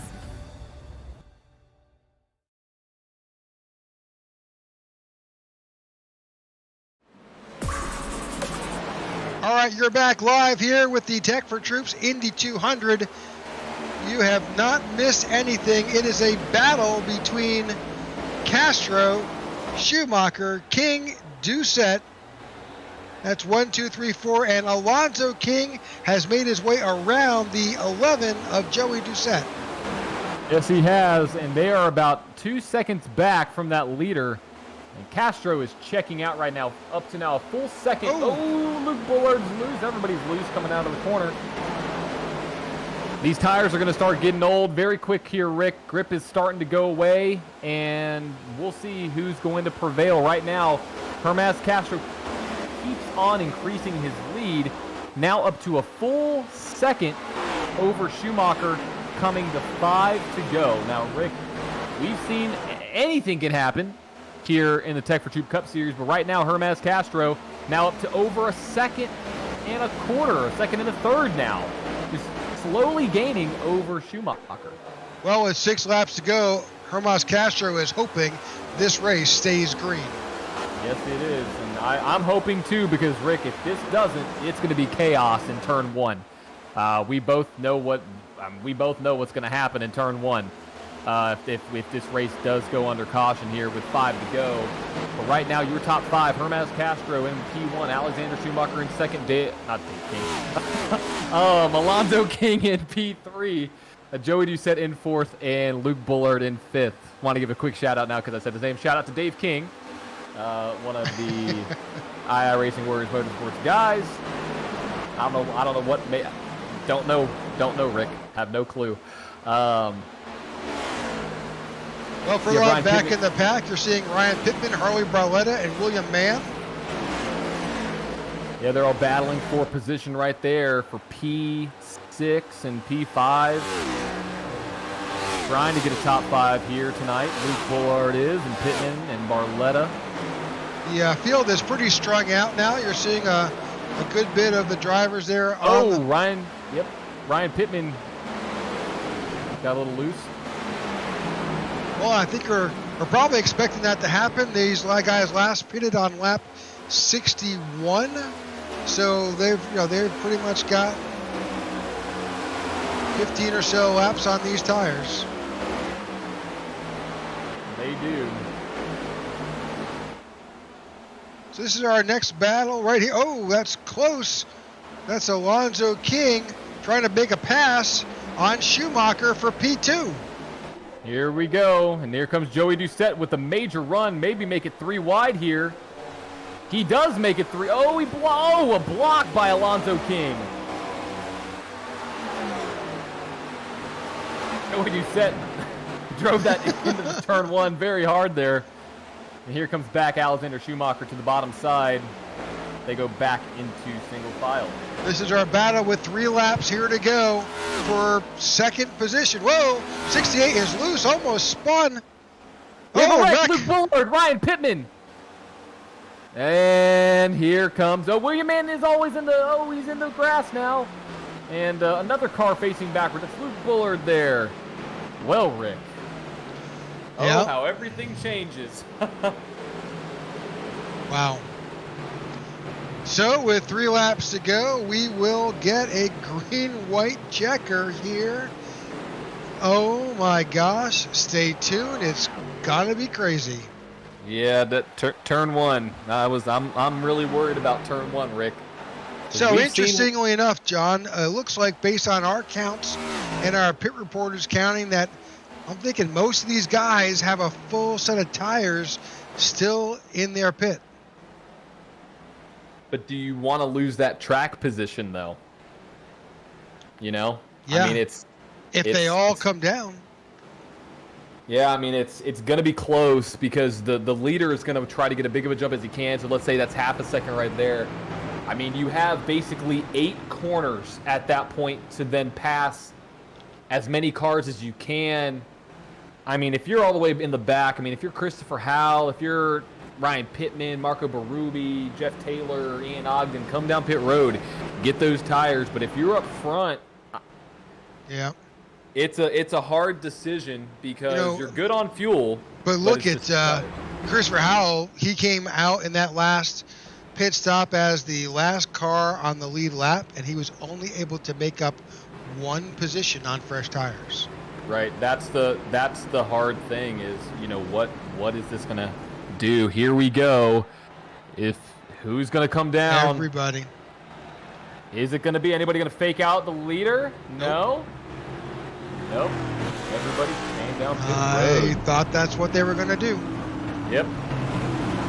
Good call there, Rick. We do have some drivers staying out.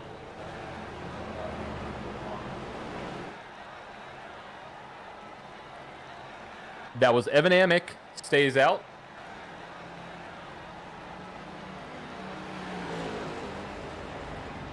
And do you take 2 or 4 here, Rick? I'm taking 4. Yeah, I've got I agree. Yeah, why not? Fuel is not an issue. All right, who's going to be the first one off? Yep. Oh! So that was Castro who bumped the left rear of the 73 of Mark Feeney as he exited his pit stall.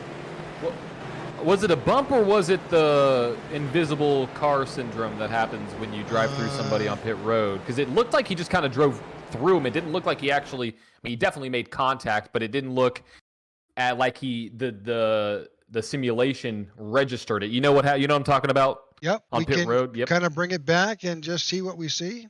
Let's see. Maybe it was like an evasive maneuver by Mark.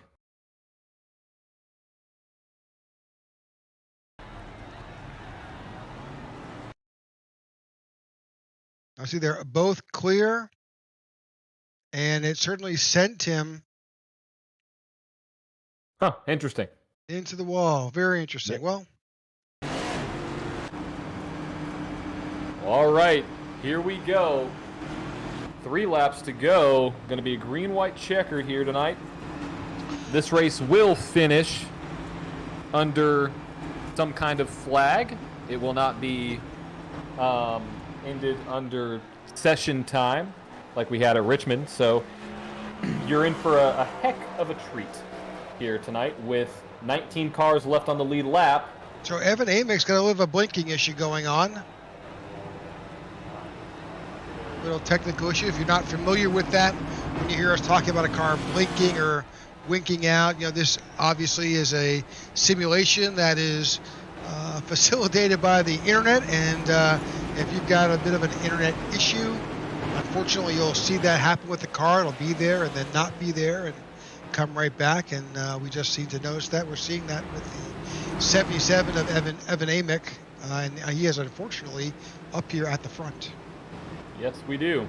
And right now, it looks like we're going to be double file, going to get the green flag this next time by.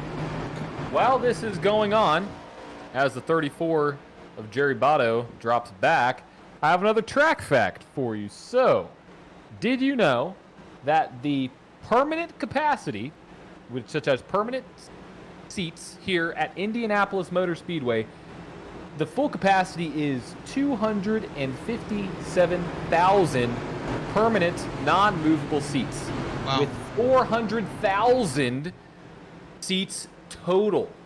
This track can seat 400,000 people if it wanted to, but 200,000, 230, or 250,000. I mean, that's sometimes quadruple the size of some NFL stadiums, depending on how big it is. I mean, it's double the size of, let's see, Neyland Stadium's one of the largest in college football at 100, just over 100. So this facility seats 250,000 people. I'm really concerned here, John, about the 77 of Evan Amick. He is the control car here, and he's definitely came in like almost nearly 20 laps ago. Yeah, he's playing that strategy game, and he's off. Evan Amick looking to get a dub for the season as we are green flag racing here with 2 to go at Indianapolis Motor Speedway. Can Evan Amick pull it off? Harley Barletta in Hermes Castro there battle side by side. Evan Amick still in the lead. They've got to get back to the stripe to just go to their final lap. They're battling. Yep, hopefully stay clean. Here we go. 25 has a run on the 77. We'll see if he makes a move going down into turn 3. It's going to be a late move by the 25. He does go to the bottom. Here comes Hermes Castro to the lead, but to the outside of the 81 is Alexander Schumacher. 3 wide. Oh, geez, watch out. They're able to get by the 77 of Amick, but now you've got a side-by-side battle with the 68 of Alexander Schumacher, the 81 of Harley Barletta. We are 3 and 4 wide here. About to take the white flag. White flag. Final lap. Flag will end the race. Hermes Castro. Whoa! What a okay, interesting move, but here comes Alonzo King. Alonzo King, P2, gets past Alexander Schumacher. He's got his sights on Hermes Castro, but they're still battling. God, it's gonna be a battle to the end here between Alonzo King and Alexander Schumacher. Hermes Castro is checked out. Here goes Alexander Schumacher to P2. Here is the race. Here comes Alonzo King to the bottom side of Alexander Schumacher. It's wreckers or checkers here, John. These guys are battling door to door. Yep, and it looks like Hermes Castro wins the Tech4Troops Indy 200. Alexander Schumacher, P2. Alonzo King is your third place finisher. In P3.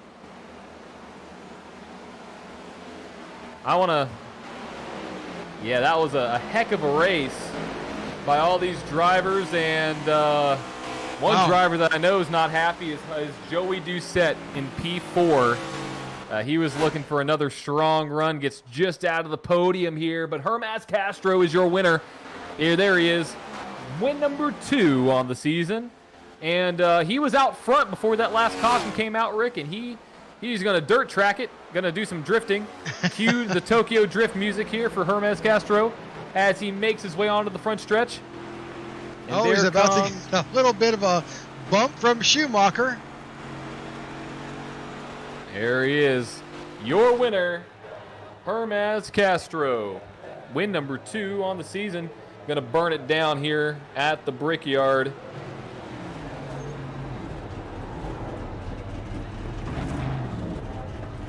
Get a nice photo op for the camera. Say cheese.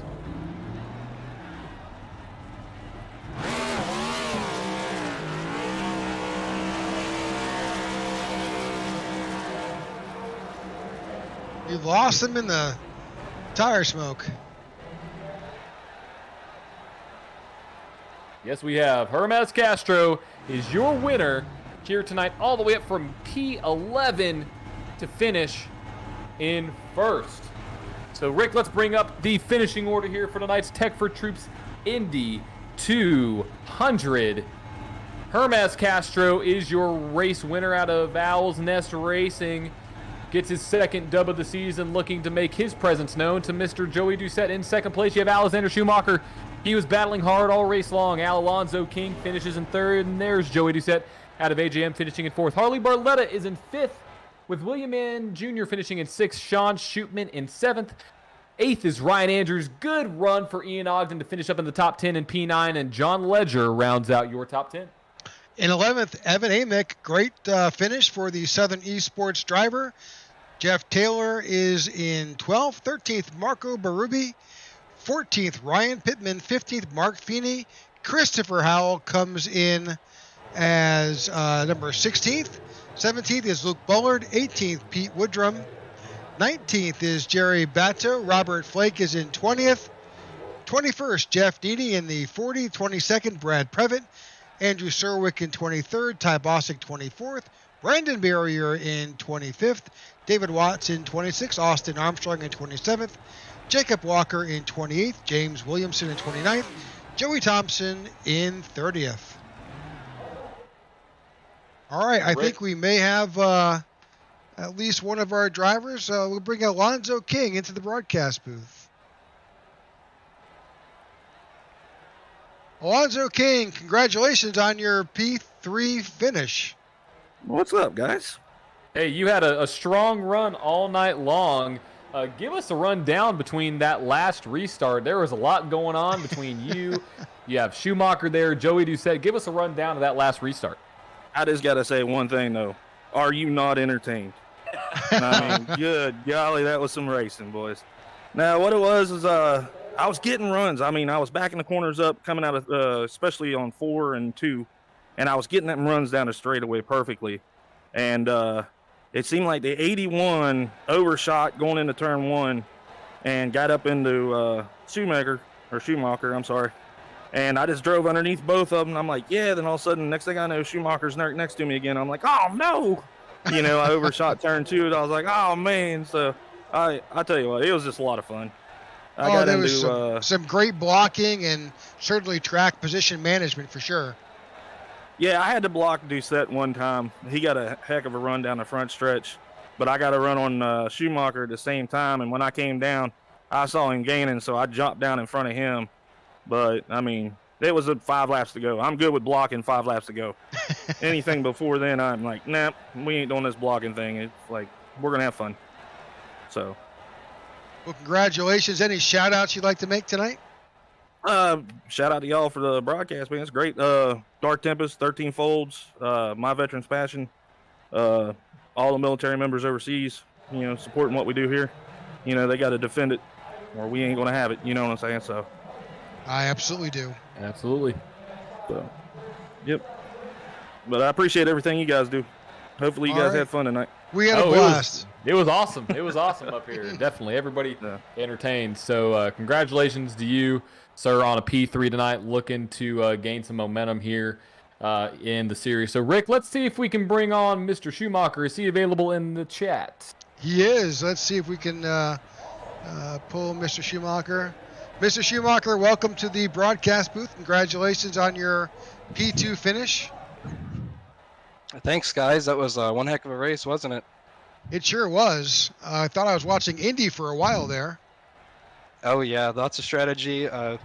Lots of, I would call it weaving. You see it at Indianapolis and Monza, trying to break the draft as much as you can. Just an absolute awesome race from everyone in the league. It was really fun. It was great battling Castro there. I have a lot of respect for him, and he has a lot of respect for me. So just to kind of go in week in, week out, and just kind of have a good battle with him. It was really fun. Sucks I wasn't able to catch him. I would always love to catch him and, you know, see what I can do. But he was way faster tonight. And, yeah, so definitely a great race. Can't wait for the next one. I am on a hot streak right now when it comes to races. I feel like I'm just kind of on a roll. So just got to keep snagging these good points finishes and taking as much momentum as you can. And hopefully maybe get a surprise win. I know I won at Phoenix, but I just need to get a few more, I feel like. So just trying everything I can, and I'm really excited for what's next year. Sure, you put on an amazing performance. I got to say, you and Mr. Castro up front. It was one of the most entertaining races of the season, and we know everybody that's watching along definitely agrees with that. So shout out to you. Shout out to your entire team to be able to pull off a P2 finish. Anybody you want to give a shout out to tonight? Just want to give a shout out to my my teammates, BBR, Bueno Bacala Racing. I'm kind of a solo dog here. None of my teammates run this league.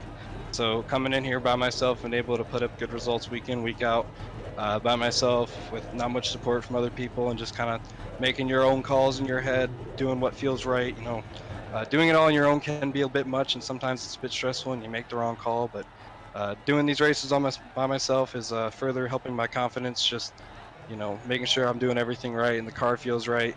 But yeah, it was a hell of a battle with Castro. Can't wait for any more we have in the future because I think they're going to be really friggin' spectacular. Absolutely. Well, thanks again. Congratulations. Thank you so much, guys. All right, that was your P2 finisher, Alexander Schumacher. And now we'll bring in our winner of tonight's event. Let's see if we can bring Hermas Castro into the broadcast booth. Congratulations on your win. Thank you so much, Rick. And John? Yes. Go ahead, Rick. Oh, just it was such a blast to watch you guys battle, and not only between you and Alex Schumacher, Alonzo King, the 11-11 guys. You definitely made it. You know, made every pass, every corner exciting. Yeah, trying to get that viewership up from the YouTube. And yeah, we were battling so hard that last win by checkered. Yeah, I had fun. We were side drafting in the back stretch, in the front stretch. And yeah, we were banging. I hope I didn't wreck him. He got mad at me for a second. But at the end, it's just hard racing, man. He came over to me and say it was a great race. Sure, it was awesome what you were able to do. It was the most entertaining race of the season. And I'm curious, give us a rundown of that last restart. What was going through your head? Because you were out front before that last caution came out. You were pulling away over a second on the field. What was going through your mind on that last restart? Before the caution came out, I was praying there was no caution. I was gonna get so mad. Yeah, that didn't go through my head. I had to refocus up after the pit stop, not lock up or do a speeding. Then there was like a restart, and my teammate actually stayed out. I told him like he should have pitted, like then he stayed out, and he went to the back, and that got me to the front row again. And during that restart, I just needed to pass one of the 1111 cars and just go straight towards Alex and try to pass him. But it was that hard to pass him. It was so hard to pass him.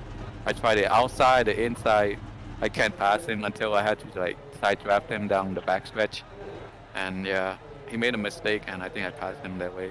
Well, you guys are using the entire track, absolutely.